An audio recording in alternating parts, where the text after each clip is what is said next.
This video, I want to go ahead and talk real quickly about the stadium, the new stadium that Barca are going to go into because, it's been a while since Barca played at the Camp Nou. So so I am looking forward to see how they play in the first match, returning to the Camp Nou, and just see how everything goes, and then hopefully, the players can get some motivation out of that. And they also want to talk about the Chelsea game, bro, that's coming up in the Champions League because this is Barca's second biggest test, I want to say, in the Champions League. After the PSG one. Yeah. The PSG one, we saw what happened. I think first half was good, of course, but second half, Yeah. So, just those two things in this video. In terms of the stadium, so, I read that the last game they had there, dude, was in 2023. Yeah. So, it's been a while already, and that's kind of crazy because, Busquets and Jordi Alba was still there. Right. And, I guess we don't really think about it, because we always watch the Barca games, right? But, for me, it kind of feels like it's been a while since Busquets and Jordi Alba were at Barca. Yeah, you know what? Right? And do you think that it feels like? Do you feel like it took a long time for Barcelona to play in that stadium again, bro? Oh yeah, it did. Like, but it's because Barca's financial situations and whatnot. So I think that had a lot to do with it. But then again, Barcelona are gonna go ahead and open up with once it's fully done, 105,000 people. Yeah, it's gonna be 105,000 capacity, which. The biggest stadium in Europe, you say? I think so, yeah. Oh man, it's gonna be sick, dude. I want to see it when it's fully completed, built, yeah. But I think they're saying that it's gonna be fully built sometime in 2028. Really? Yeah, dude, it's gonna take a while. So right now it's just minimum capacity. I thought it was 2026, dude. I don't think so. Wow, that's great. That's too long, bro. Yeah, it's because it takes a while to actually have the. But bro, Barcelona has been going at it for 2 years. The stadium for 2 years already. Yeah, but if you really think about it, bro, for example, remember Real Madrid? I don't want to think about it.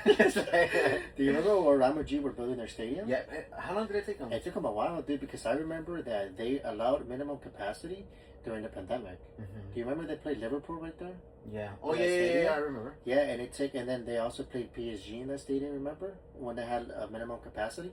I think the stadium was not fully built until like 2023, I want to say. But then again, if it went during COVID, think about it, bro. I think that would have probably been a lot harder for them to get that stadium rebuilt because the pandemic was going on and like the whole people couldn't be together, at once. Yeah. So I don't know what's gonna take so long, but whatever. Point is, it is what it is. Right? Yeah, but it usually does take a while to have the stadium fully built. But anyways, they're gonna have the. I think I read it was sometime in 2028, but I'm not too sure, about the timing and whatnot. But yeah, I think right now they're gonna have a capacity of like 40,000 people. I think 45. I heard. Oh, okay. I heard 45. Yeah, around there. Yeah, so that's gonna be the capacity. And it's gonna be interesting to see who's in the stands. With the whole Messi thing. Yeah. I think in an interview he said that he was gonna go back to the stadium and just be like another fan. Yeah, but obviously he didn't give details whether if it was gonna be right now. He didn't give details if it was gonna be during the inauguration, which is gonna be tomorrow. But yeah, Like I was telling you, for some reason it feels like it's been a long time since Jordi Alba and Busquets were there. But for some reason, I don't feel like it's been a long time since Barca played at the Camp Nou for some reason. For me, it does though. You think so? For me, it always feels like, man, when are Barcelona gonna go back home already? Yeah. It's always felt like that for me, especially in the Champions League, bro. Because I miss seeing those Barcelona, well, that's true. The Champions League, when they used to go ahead and put like the sick ass how Barcelona and Real Madrid used to have those battles, dude. The whole stadium was just sick, bro. I mean, the anthem, right? Yeah, bro. The anthem, the anthem, the Barcelona anthem, and to me it was just like, man, but that stadium just looked wonderful, Yeah, and at the time, the Camp Nou was what, like 90,000 people were able to fit? I think it was 98,000. 98,000, right? Okay. So yeah, 98,000. So I'm only excited to see it, but yeah, to kind of feed your point, I am kind of curious to see who is also going to be in the stands. I hope Messi is there, you get me? Because I feel like, they're going to have, like you said, like a little ceremony and stuff like that, opening, why not have Messi in there? I just don't know if he is going to be there, given the relationship that him and Laporta have been having. Another one that I think that should be there, in my opinion, is, for example, Jordi Alba, Busquets, right? Yeah. They never got their farewell, you can say. That's true. I would also go ahead and put Coleman there. I would go ahead and put Xavi in there, in my opinion, bro. Xavi, I hope Suarez too. Suarez, but I don't think Xavi's gonna go back. Also, given the fact Laporta's relationship, he's supporting Victor Font. Yeah, Xavi, I think Messi too, bro. Oh, I think Messi too. But I just think that it's more egos, to be honest, bro. I think Messi's still mad the way he left Barca. I think he's mad that Laporta used him. Yeah. He feels used, Laporta used him to gain power. And he probably did, bro. That's the truth. So yeah, they're gonna play Atletico Bilbao, and I do think that because Atletico Bilbao, they're not doing very good away from home in La Liga. So I do think that Barca can win this match, and given the extra motivation and whatnot, yeah, I think Barca can win at 3-1. And real quick, I do think Pedri and Rafinha are back, but I don't think they're gonna start this game. I see them in a bench. Yeah, but I do think they're gonna start against Chelsea, but not against Atletico Bilbao. Okay. But yeah, and also I do think Rashford he's also out kind of ill. I think. Really? I think Flick said it in a press conference that Rashford's gonna be out. So I'm curious to see maybe Rafinha does start. Who knows? Maybe. Well, Joan Garcia's back. That's for sure. Well, that's good. I want to see Joan Garcia, to be honest, bro. Joan Garcia's back. So yeah, but yeah, we can go ahead and dive into the Joan Laporta and the whole Messi, the background and everything. Well, let me ask you a couple of questions, right? I want to kind of like ask you what your thoughts are. So, recently, obviously, Messi went to go visit the Camp Nou, and now everybody knows pretty much, right? Kind of went viral. Oh, I saw him, bro. I was there. Well, you only saw him, though. I videoed him. So, he went back, to the Camp Nou. Obviously it went viral. News came out, stating that pretty much, he never planned the visit. He never asked anybody to visit. He pretty much showed up suddenly and whatever. And, obviously we all saw the pictures the next day. Laporta obviously comes out, says, it's Messi, that's Messi's home, which I agree, in a way.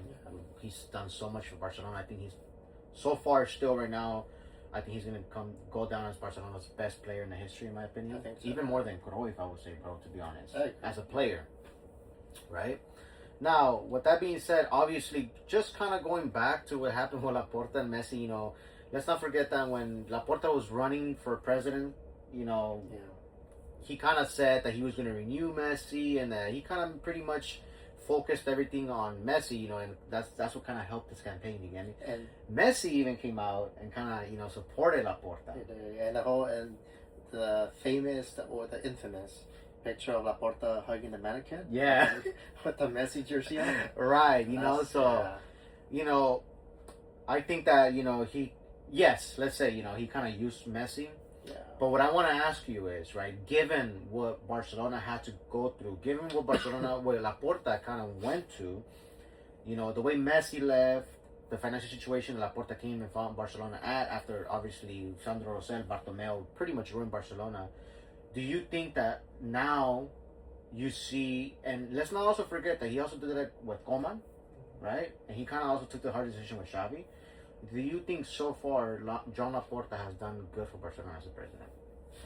Yeah, the second term. I think so, dude. I think he has. I think, yeah, of course. I think the whole Messi thing is gonna go down probably negatively on his term, on his second term.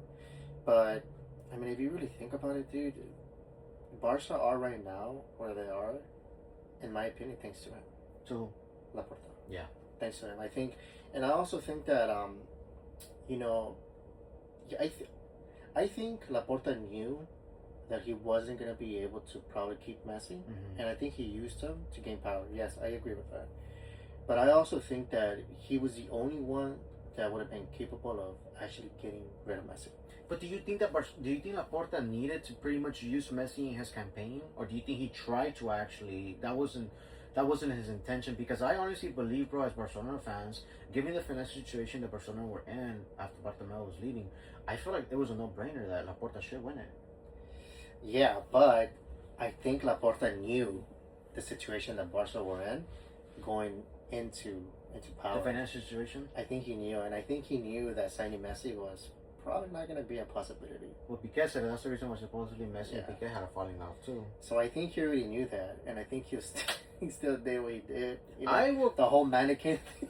Look, for me, I think he still did it for political reasons, bro. I honestly think, bro, to be honest, I'll give him the benefit of the doubt. I think that Laporta wanted to go ahead and keep Messi, bro, but I think that when he actually came in to, take control of the presidency, I think that he pretty much said, like, whoa, what's going on? There's no way we can keep Messi. It could be, yeah. You always have to give him the benefit of the doubt, too, because we don't know. Yeah, right? No, but besides that, if you I always do that, right? We never know, like, what's going on unless we're there, of course. But even then, you kind of just sit back and look at it. It's like, who was running against Laporta at that time? I think it was Font. Okay.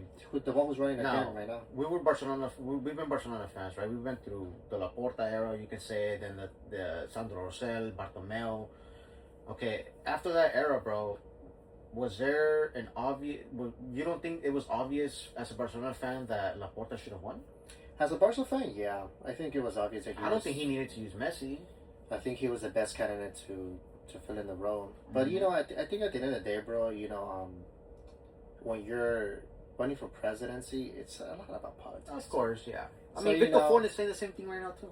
Look at Victor Ford now saying that, you know, he has a good relationship with City and that Barca should be thinking about signing Haaland. It's like, bro, why are you saying that? You know that's not feasible. Yeah. So I think it's just, you know, playing politics, bro. They don't have to, but they do it just to gain more, I guess, more of a following, probably. And I guess Laporta, you know, him coming out and saying, yeah, you know, I am pro Messi. Messi's going to stay at the club. I think it's something that he had to say because he probably knew he was going to be asked that. What's going to happen with Messi?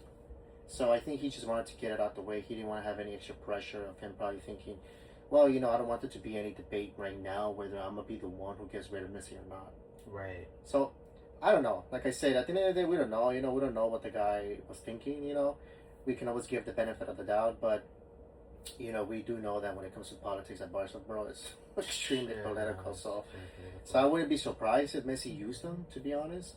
But then again, I don't want to assume that that is exactly what he did. Because at the end of the day, we don't know. Yeah. You know, we don't know at the end of the day. But, yeah, you know, and then right now, the timing is coincident. Obviously, we don't know what Messi's thinking, bro. But the timing is kind of weird, I guess you can say, of him going to the stadium, you know, in the middle of the night, taking that picture and whatnot, while there's, you know, presidential elections going on at Barca. So you can tell Laporta didn't really like that. Of course he didn't like it, bro. But like I say, you know, I think Messi he's basically throwing a dig at Laporta, you know. So I don't know. I think people were saying, oh, it's just Messi taking a picture. You know, what's so wrong with that? Well, people who really don't know like what's going on or what's been the story, or the timing of it too. You know, it's like, okay, well, that kind of the timing is a little, I don't know. I think who knows what Messi's thinking too, bro. Right. Look, if I'm honest with you, bro, I'll be honest with you. If I sit back, right, and if I look at what Laporta has done for Barcelona since he's came back, I think that he's been doing the right thing, right? Yeah. Now, if he used Messi's name to win the presidency, I don't know. You know, let's just give him the benefit of the doubt. I agree. But let's look at it at a sporting level, right? Barcelona were in a financial in a mess, dude. They were financially ruined. You get me? He had to pretty much let go of a lot of players, and they weren't able to pretty much go ahead and, you know, sign big name players, right? Now, I will say though, I'll be honest with you, right? If Barcelona finished this season without them winning anything, I don't know if Laporta wins the presidency again. And the reason why I say that is because people are gonna go ahead and start pointing out the wrongs that he's done, right? Now, you do have a pretty good squad. He went all out on Fleek. He kind of got rid of a Xavi, for example, right? But then again, it's like you do have a sporting director who, in my opinion, is a complete disaster, dude. Why? Because then, you know, if you're honest with yourself, if we're honest with ourselves, right, you kind of look at everything that has transpired, right? And then we look at Victor Roque, right? He should have never been at Barcelona, in my opinion. That's 65 million thrown out the window, right? Yeah. Aubameyang, I get it, you know, because they kind of wanted to make some money, right? Luke de Jong, you know, same thing. There was pretty much players that they were able to kind of get on loan. Yeah. They failed to get Nico Williams, which in my opinion is Deco, right? He failed to get Nico Williams twice, right? And then you failed to pretty much go ahead and, you know, keep Inigo Martinez, whether if it was financially good, whatever it is, he left. He left for free. And then, you know, you kind of, you look at Lewandowski's contract, right? And you can see how much money he's making at the age of, 38? Right? You look at, for example, you know, even the Jong before, you know, yeah, he renewed, but they were kind of, let's not forget that they were kind of trying to kick him out. Yeah. You know? There's been a lot of players, like even Olmo, for example, right now, right? Barcelona, who pretty much are still not fully recovered financially, go out and spend another 65 to 55 million on Dani Olmo. They go ahead and splurge out 55, 60 on, in my opinion, who should be a substitute player, Ferran Torres. Right? So you're going to look at all that, and then let's say they don't win anything. Another let's say they go trophyless. bro, fans are not gonna go ahead and go, oh yeah, let's give Laporta, because fans, bro, people in general, they love the idea of a sweet story. You get me? Of a fairy tale. They love to buy into it. Yeah, so with that being said, I think you're right. I think if Barca failed to win any major trophies this season, I don't see him being the next president starting next season. But like I said, bro, it's just a lot of politics, and whatnot. But overall, I would agree with you. I think Laporta, in my opinion, has done a pretty good job. I think he got Barca back in the map of the elite clubs. Yeah. We can easily say that Barca right now can compete against any team. Yeah, they can lose, but they can compete. At least they're in the picture, bro. Let's not forget that Barcelona in the Europa League. Yeah.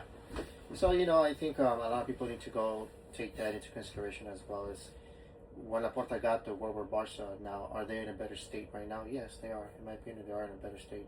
Probably not an ideal state, but they're in a much better state now. And I would also like to just, from my final thoughts on this subject, I would also like to go ahead and state that let's not forget, dude, as much as we love Messi as a player, dude, we've always said that, right, dude, both you and I, we fell in love with watching Barcelona because of Ronaldinho, right? Yeah.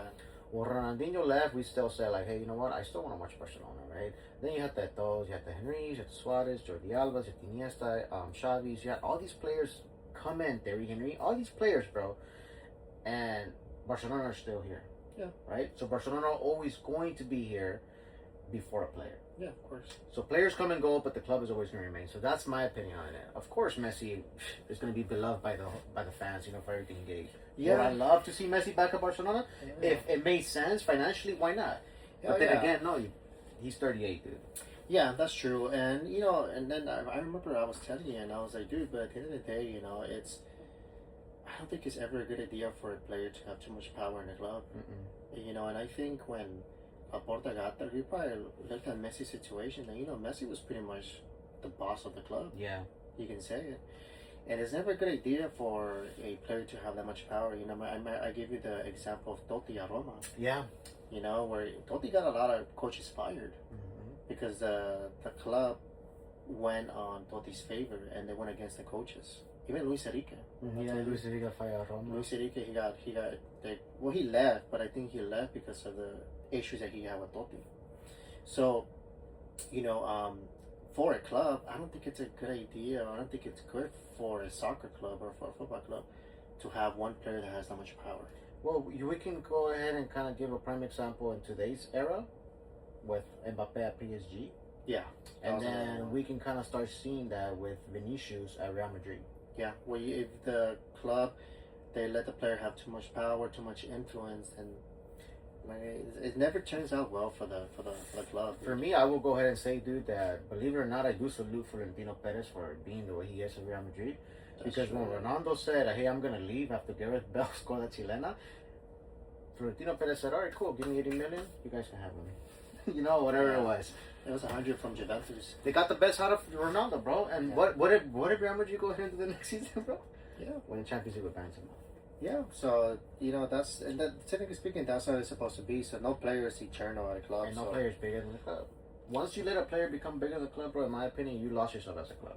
That's true. So then like I was telling you, right? I was like, hey, at the end of the day, maybe Laporta came in too, right? And then maybe he realized, like, once he was actually back inside, because he was off for a while, and when he left Barca, I think it was in 2010 or 2011.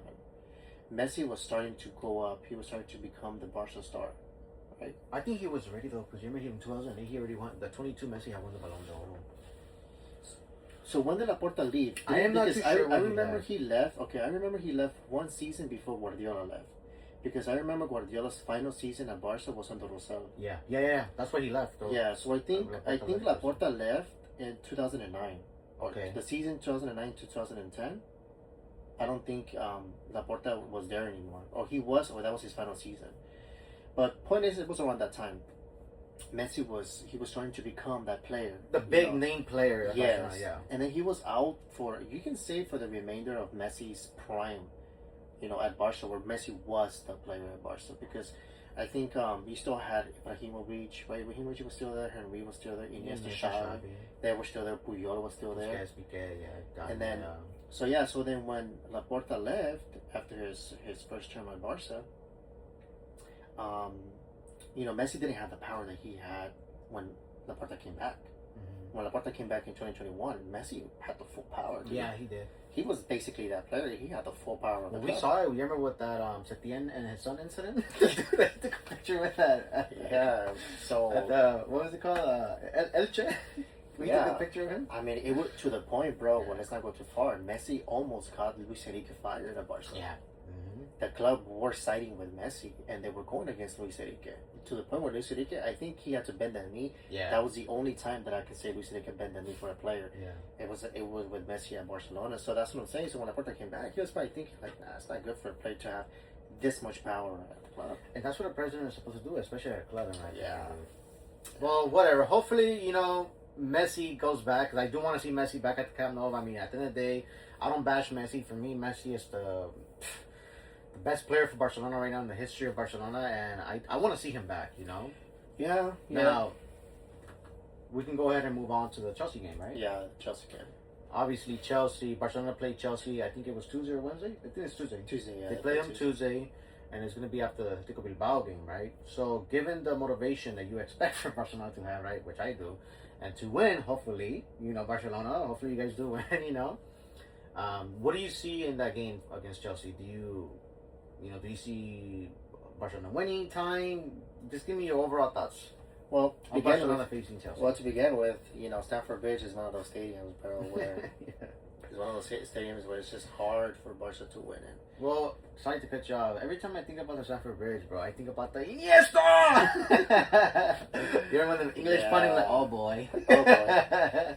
I guess that's the only good memory that we have from that stadium, if you really think about it. But besides that, bro, like, it's just Barca struggle there. They struggle to win there. They struggle to play there, and they have a hard time stopping the counterattacks from Chelsea. So, it's gonna be. I think it's gonna be a hard match for Barca. And the good thing is that we're gonna have a lot of players back. Rafinha's gonna be back. Pedri's gonna be back. John Garcia's gonna be back. So I think, if I'm not mistaken, Barca are gonna have. Oh yeah, we can't forget about the shark, bro. That's the main one. But I do think Barca are gonna have their full squad against Chelsea, so that's good. That's good news, And having a full squad, there's higher expectations, right? So yeah, that's true. So I hope Barca can get a win, but I'll be honest with you, I do think Barca are gonna either tie or maybe lose that game for some reason, just because the defense. Not only the defense, but Chelsea are good at counterattacks. They scored 3 against PSG in the summer in the Club World Cup, counterattacking the hell out of them. And if they scored 3 against PSG, Barca's defense is not the best, and I think it's worse than PSG's. Do you put Araujo in defense? I actually would put Araujo in defense. Did you see the game? I know, bro. He's sloppy. No, but did you see the game? Which one? The USA versus Uruguay? Oh no, I haven't seen that. That was recently, right? Bro, I thought that was Paraguay, wasn't it? No, it was Uruguay. USA smashed them 5-1. Yeah. So there's a play, right? Dude, just real quick. I'm like freaking Araujo, dude. There's a play where Araujo, he comes out of the defense because the player has it. Araujo comes and he sees that there's a player of the United States running kind of this way, right? Yeah. So Araujo kind of sees him, dude, but he still decides to go over here. Instead of telling the defender behind him, like, hey, careful with that guy, just goes to him blindly, bro, and that's what the play starts from, dude.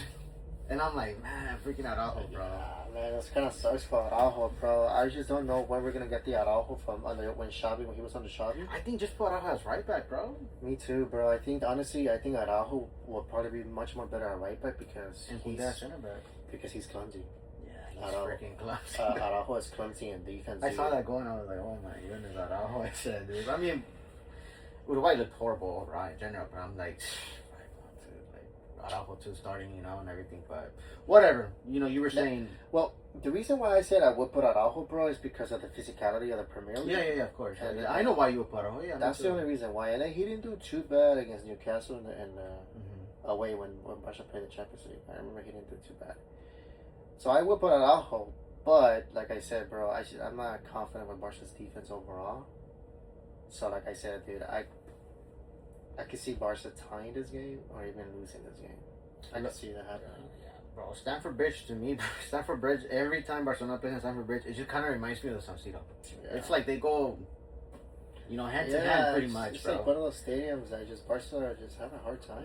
Every time I think about if people ask me like, oh, what stadiums do you think Barcelona always struggle? And it's for sure it's going to be Stamford Bridge, San Siro, and then. But one thing for sure is Barcelona never struggle at the Bernabeu.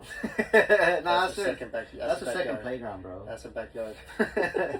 But for real. Honestly, dude, I always see Barcelona struggling at the San Siro, at the Stamford Bridge, Pamplona, which is the Osasunas, and the Rayo Vallecano's. And surprisingly, I thought they were gonna lose against Celta de Vigo because they struggled. Yeah, there too. And they didn't lose, surprisingly. And I always think that Barcelona struggle at the Real Sociedad Stadium too, bro. Yeah, that one. Oh my goodness. Anoeta, yeah. Yeah. I'm just like, man, goodness, those are the stadiums that I always, every time Barcelona go into a game, I'm always like, man, I can't really predict the scoreboard. But whatever. I think that Chelsea and Barcelona is going to be a good game, given that Barcelona is going to pretty much have a full lineup, like you said. Hopefully, right, we're going to see what happens against Atletico Bilbao, with Rafinha, Pedri, and get the playing time. Yeah. But I do think that Barcelona are going to go ahead and have a full squad, hopefully. Scoreboards is going to be kind of hard, but I do agree with you. I can see a tie, or I see Barcelona edging out a win. Hopefully, yeah. But I would say a tie. I can see a tie too, and hopefully they do, bro. Because in the Champions League, Barcelona have been kind of struggling. They lost against PSG. They didn't look their best against Newcastle, in my opinion, to be honest, too. No, I think against Newcastle, they looked their best. Yeah?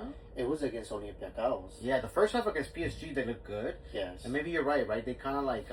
against Newcastle, they look good, because I remember even the Newcastle players were like, yeah, you're right. You're right. They look good. It was against Olympiacos, where... Olympiacos is where the first half, bro, Olympiacos like good chances. Yeah. Yeah. So hopefully Barcelona do good, dude, in the Chelsea, stadium and Stamford Bridge. Oh, and then against Bruges. Oh, Club Brugge. Oh, my goodness, dude. Barcelona away. That one, bro, they almost lost that game. They tied up 3-3 that game. Yeah. If I'm not mistaken, right? Yeah, they tied up 3-3, bro. That game. And honestly, that game, I think they should have lost. That's the one where Deck, he did that move. Yeah. And technically speaking, they should have counted as a goal. Yeah. So I think against Newcastle, Barca actually looked the best. So hopefully, they can look good against Chelsea at Stamford Bridge, because that would be a good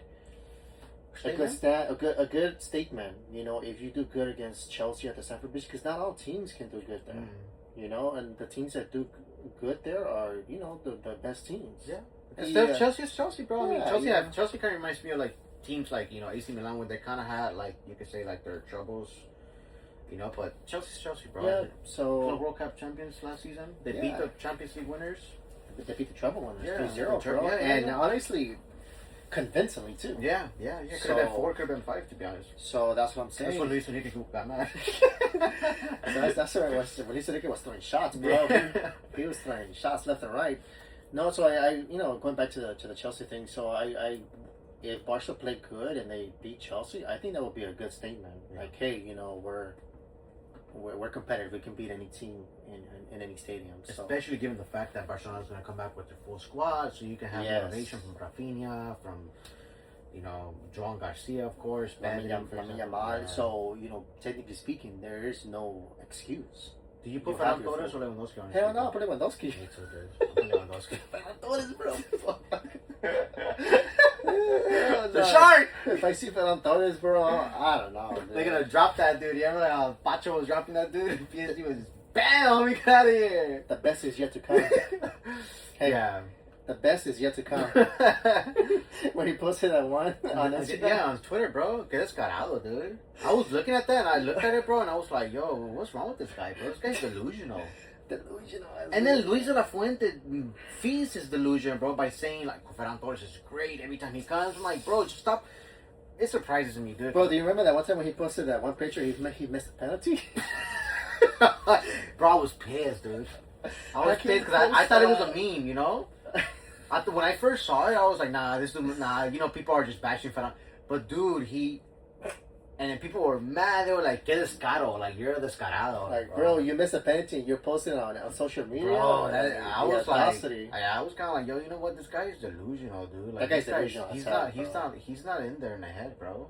And he's not, bro. And then especially after what he said after the Club Brugge game, what he said about the coach. Yeah. Oh, it's because the other team have a good coach that has been studying us. So what are you trying to say, dude? That your coach sucks? That's what you're trying to say? Not only that, but then he says we need to stop making mistakes. Some dude said after you miss a sitter like a one-on-one. Come on, man. When he said that, some dude in the comments said, "Mother effer, you are making mistakes. You're the one making mistakes." And I'm like, bro, what the hell is this guy talking about? I'm telling you, bro, it's because he's Spanish. That's why he gets away with it, dude. Well, you know, because we also he's a Spanish bias, bro. He's the son-in-law or whatever. Oh yeah, Luis Enrique is his father-in-law. I didn't even know that, bro. It's because he's Spanish and that he has connections, bro. That's the only reason why. Because nobody talks about him, bro. Yeah. And I think it's the reason why is because they think, oh, because he's a substitute player. Not really. A $55 million player. Yeah, $55 million, right? It's not a substitute player. That's a starting player right there if you pay that much. So he's our Harry Maguire, unfortunately. This is the 1,000th time that we talk about Ferran Torres, but it never fails in every video. It's okay. We're gonna probably be at 3,000, 4,000 years to come because even when Ferran Torres leaves Barcelona, finally he's probably gonna still. We're still gonna mention him in a negative. Oh, do you remember Ferran Torres, bro? The player that Barcelona paid $55 million for. 55. The one who thought he was elite, he was a substitute player. Well, whatever. Enough about Ferran Torres. So scoreboard just to finish it off real quick. Chelsea. Yeah, I think it could be a tie, bro. I think it could be a 2-2, maybe a 3-3. Or if not, I could see Chelsea winning by 1 goal. Maybe like a 3-2 or 4-3. So I'm the opposite. Just besides the draw, I'm with you. I think that Barcelona can probably draw a win. Like a slight win. I think they have to. That's why, bro. Hopefully, bro. Hopefully, and that'll be a good statement, like I said. So.